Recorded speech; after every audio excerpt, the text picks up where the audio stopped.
Spektra Centrum excelencie vzniklo v druhej polovici 90. rokov ako reakcia na novú situáciu v našich mestách a regiónoch. Následne bolo vzhľadom na jeho kvalitu vedecko-výskumnej činnosti ocenené titulom Centra excelencie.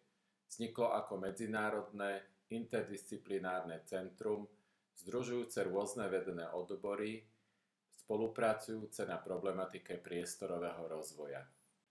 Spektra Centrum excelencie Európskej únie je spoločným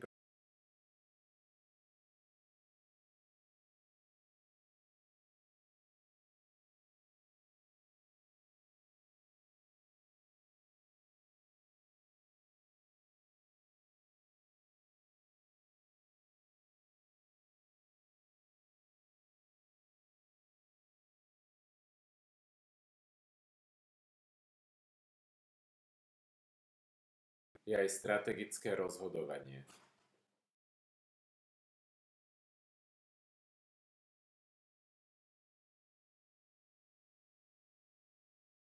Strategické rozhodovanie je manažment, navigácia zmien za nedostatku informácií.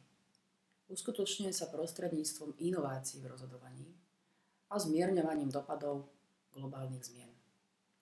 Komplexnosť vychádza z globalizácie rozhodovania.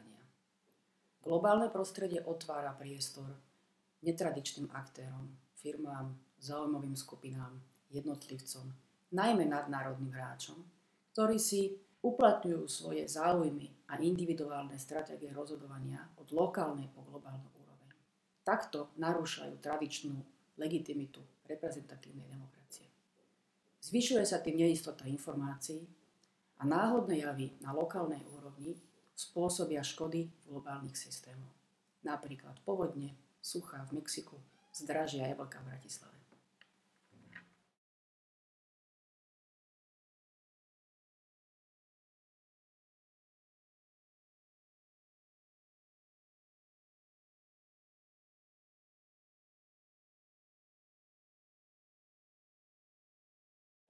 Už Platón povedal, že hodina hry umožní spoznať niekoho viac ako rok konverzácie. V našich experimentoch sa zaoberáme spoločenskou dilemou, čiže konfliktom individuálnych záujmov so záujmami spoločnosti.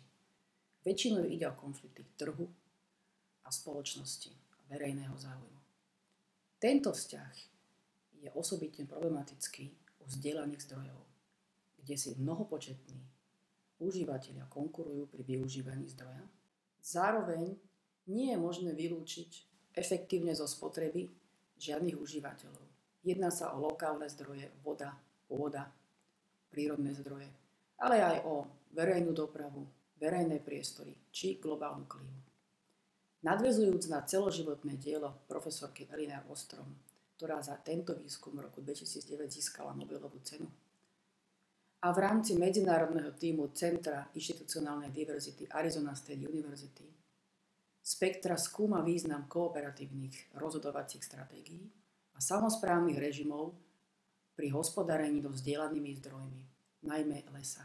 A to ako jediný tím v podmienkach Európy. Les je najvýznamnejší ekosystém strednej Európy. Zabezpečuje existenčné ekosystémové služby, napríklad ochranu pred povodňami. Experimenty v laboratóriu i v teréne preukázali, že komunikácia, poznanie ekosystémovej dynamiky a možnosť podieľať sa na tvorbe pravidiel rozhodovania sú kľúčovými premennými v zabezpečovaní efektívneho a udržateľného manažmentu zdrojov, najmä teda lesa. A to v podmienkach komplexnosti a neistoty informáciami.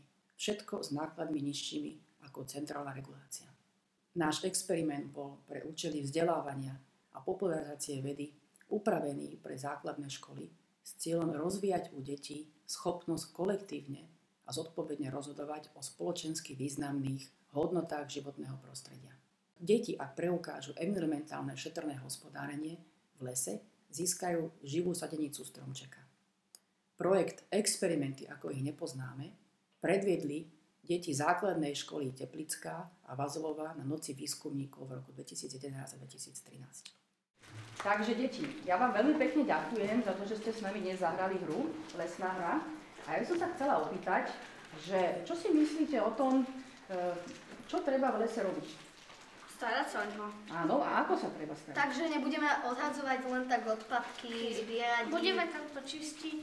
Budeme tamto čistiť, nebudeme zakladať oheň tam, kde sa nemá, aby sa nezapálili stromy. A čo je lepšie, cukriky alebo živý strom? Živý strom!